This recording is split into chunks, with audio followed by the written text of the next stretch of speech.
Hello guys. Well, I'm starting to paint the sparrow. This was the little sparrow that I started a couple of weeks ago, right? And so here are some of the things I did to the model.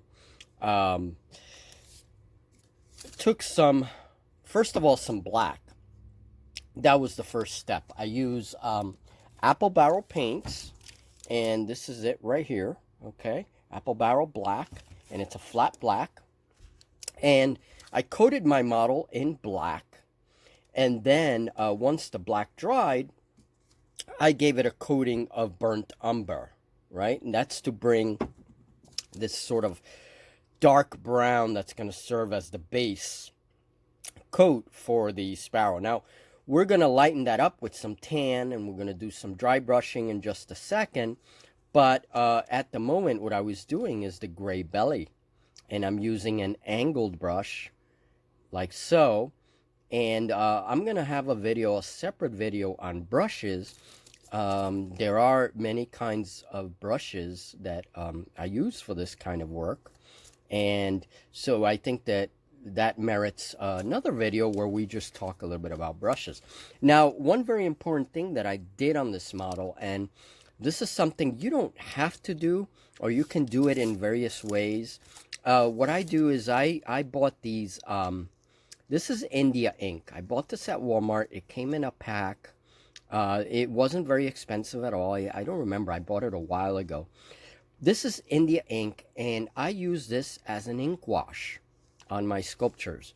Um, in the gaming hobby, we use inks to wash our miniatures, and what that does is the ink goes into all the recesses, all the detail of the figure, and when you paint over that, when you dry brush over that, right, with a lighter color, the details suddenly pop out.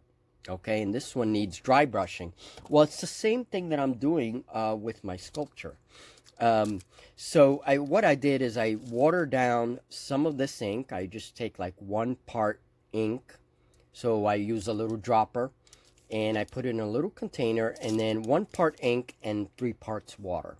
So basically dilute that ink, and with a soft bristle brush, I go in and I fill in all these details that we carved in earlier.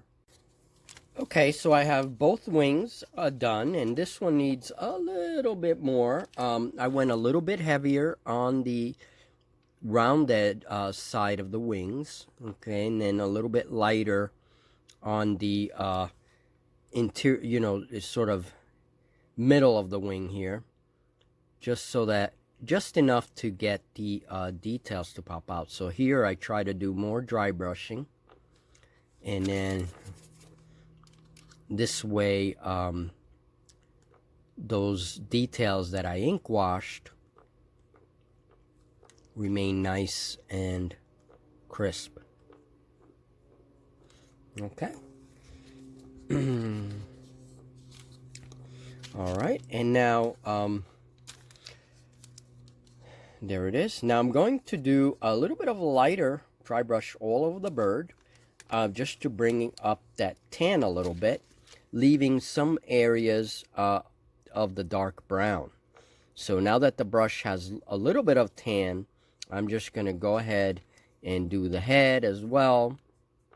Okay, and again, this is trying to do a little bit of dry brush. Make sure I get all those details out, and lighten up the bird a little bit. But there will still be areas where you will see that dark brown. That's kind of what I'm shooting for. And we have a few other markings to do, right?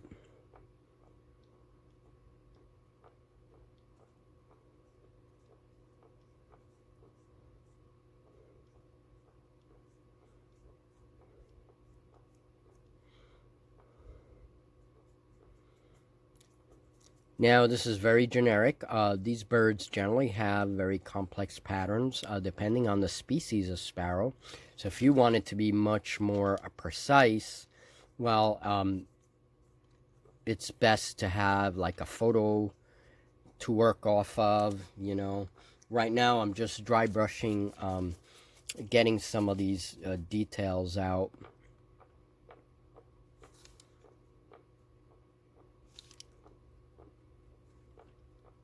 Kind of lightening up the model a little bit. And I'm going to do something else for the eyes, so it's okay if I get paint in the eyes. You know, again, I'm trying to not be too heavy on my paint.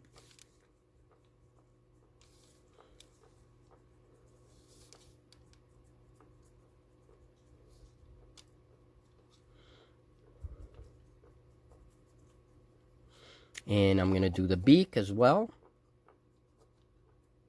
And again, that's with this dry brush.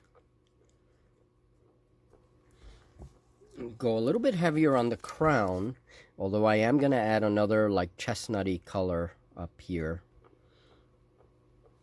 So I'm going to lighten that up and kind of fix the cheeks. Give a little bit more paint to the cheeks.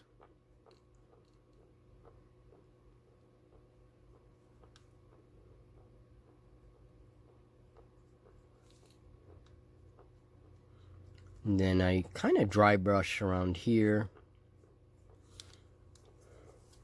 And dry brush in the back, so we still see some of that brown.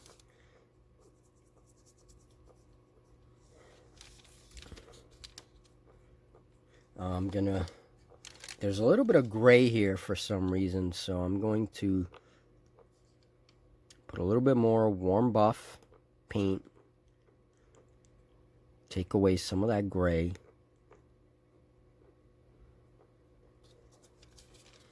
Okay.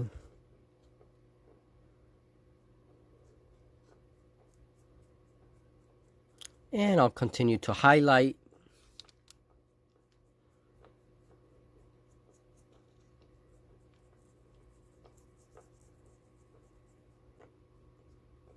And I might have to do a couple of coats just to make sure that the belly is nice and light.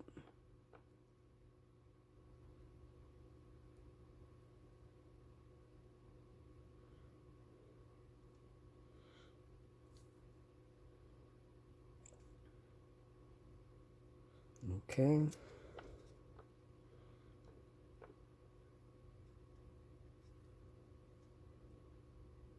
Clay absorbs some of your paint pigments, so sometimes you may have to, you know, go back a second time to get things done, you know, to get a good, nice layer of paint so that the figure's not, you know, too dark, because clay does absorb pigments.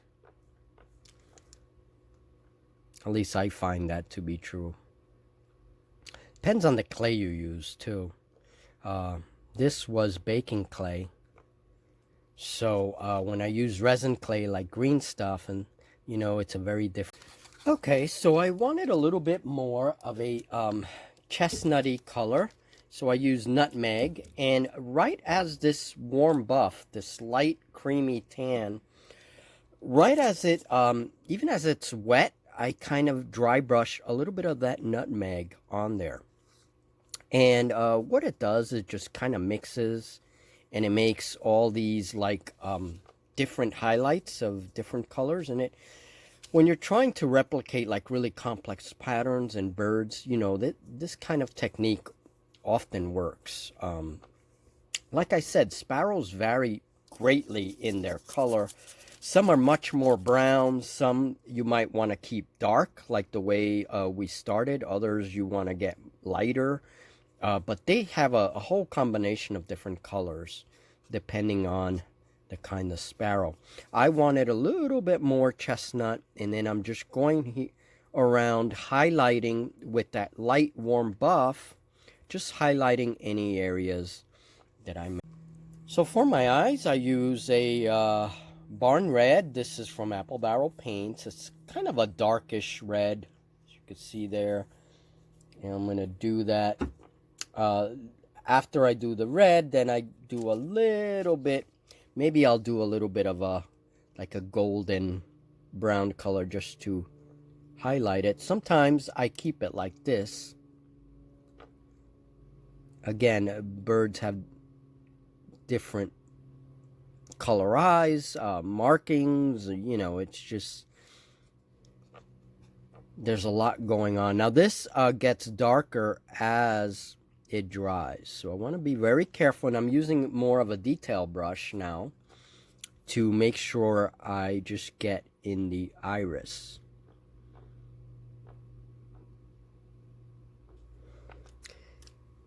And we'll do a dark glossy black for the pupils.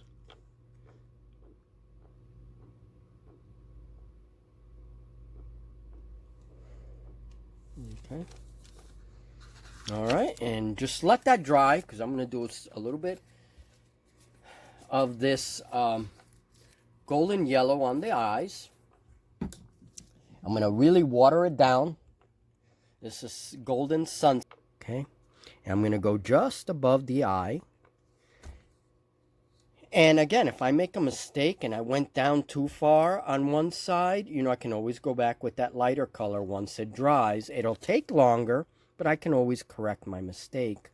I'm going to go with a much thinner detail brush and just kind of straighten up those markings there.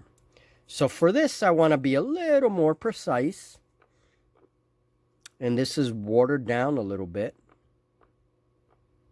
Okay, so a little more precise, a little more paint. And this I want to let dry. I don't want to blend it with anything the way I did on the body.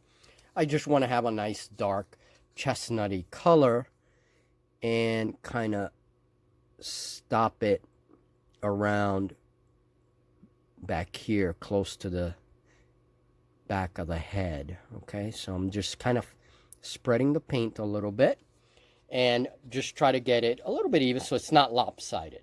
All right, so we have that nice chestnutty kind of crown, and then we're getting there. We're going to do a little bit of black over here, and some of these birds have like a little bit of streaking of black.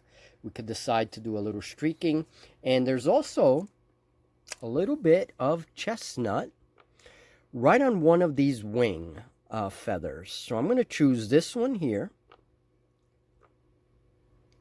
Okay, just do a line. Basically, and I'm doing this by memory. This is just, you know, from Sparrow Pictures.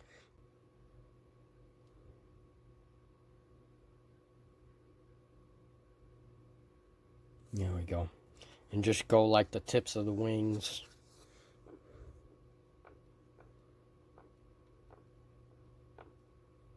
If any areas are too dark, I can go back and highlight them a little bit. Basically, that's it. A little bit more brown.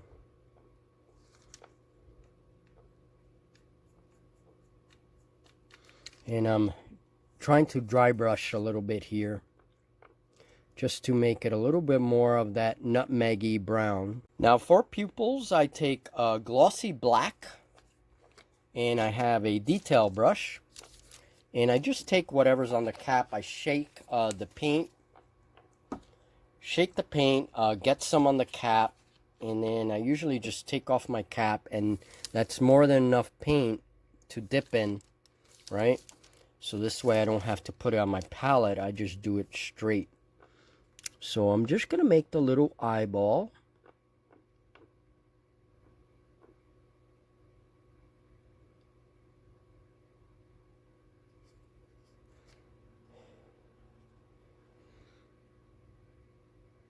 Go to the dollar store and get all of this, like, you know, all these all these plants for $1.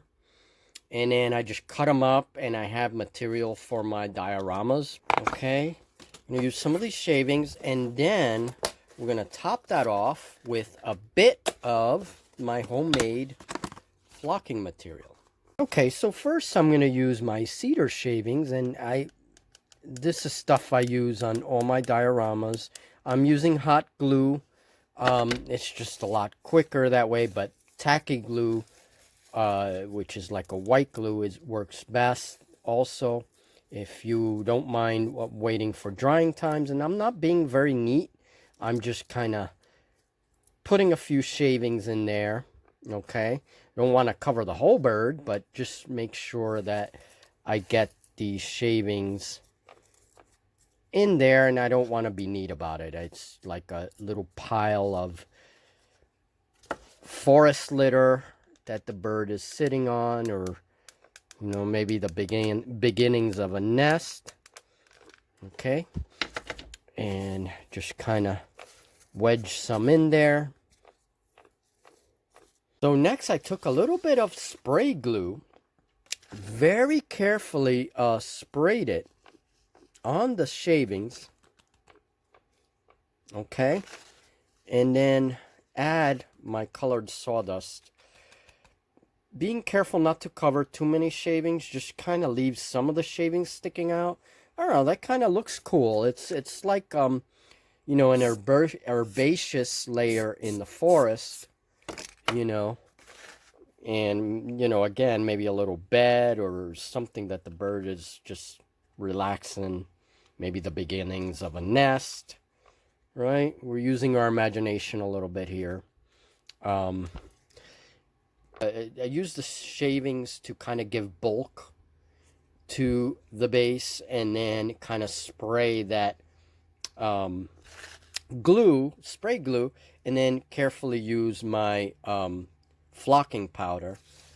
And I have a lot of different colors of this flocking powder. I make this myself. It's colored sawdust. And what I'll do is I can mix the colors, have browns and lighter greens. And I think that doesn't look too bad. I love having my bases very decorated. Okay, so there's our little sparrow. And again, you could have chosen a bunch of different colors. Now, to finish this off, I will do a little satin glaze. You want to make sure it's not too dark. You want to make sure that it dries nice and clear with a little bit of a satin look to it. But that will protect the bird, or you can use, there's a number of glazes that can be used. And then the last thing I do is the bottom. And the felt, I do this on all of my commissions. It's a good idea for you crafters if anyone's thinking about animal artistry. I usually like to finish all my dogs, all my animal figures, even my fantasy figures. Sometimes, if they're not used in gaming, I will put a piece of felt on the bottom. Okay, it's just a nice touch, and clients will appreciate it. It just makes the model look better from all angles. All right, so I'm just going to cut that up. I'm going to wait till it dries a little bit. I don't want to disturb what I did here. And then cut out the felt, and this piece is done. And there is our little sparrow. Okay, it's not a bad little piece. It's a cool little sparrow piece that would go nice as an ornament. All right, and using just clay, some painting, and wood shavings and all that, you can make an interesting little ornament. Use Mod Podge. I use Mod Podge a lot, and give it a nice coat of Mod Podge, and that dries clear, and then it protects everything. It gives it a nice finish. So not too bad. Okay, well, thank you for staying with me throughout all these videos. That pretty much ends the sparrow project that we started a couple of weeks ago. Then I had a commission in between, so of course that takes priority. Now we're going to continue moving in the Critter Creator. This is a permanent series in my channel and in my Facebook page. So we're going to look at a wide variety of animals, including prehistoric animals. And not just clay figures, but we'll look at other materials, like how I do with clothespins, how I make little displays like this dragonfly with the little larva dragonfly underneath and the grass out of wood. Later, slowly, we'll look at other materials, and we'll look at tinfoil. We'll look at, continue to look at clay, and go into more complicated sculptures later on. Okay, there's a lot of wildlife out there. There's an immense variety of animals to serve as inspiration for sculpting. So, talk to you soon, guys, and thank you very much. And I'll see you next time on The Critter Creator.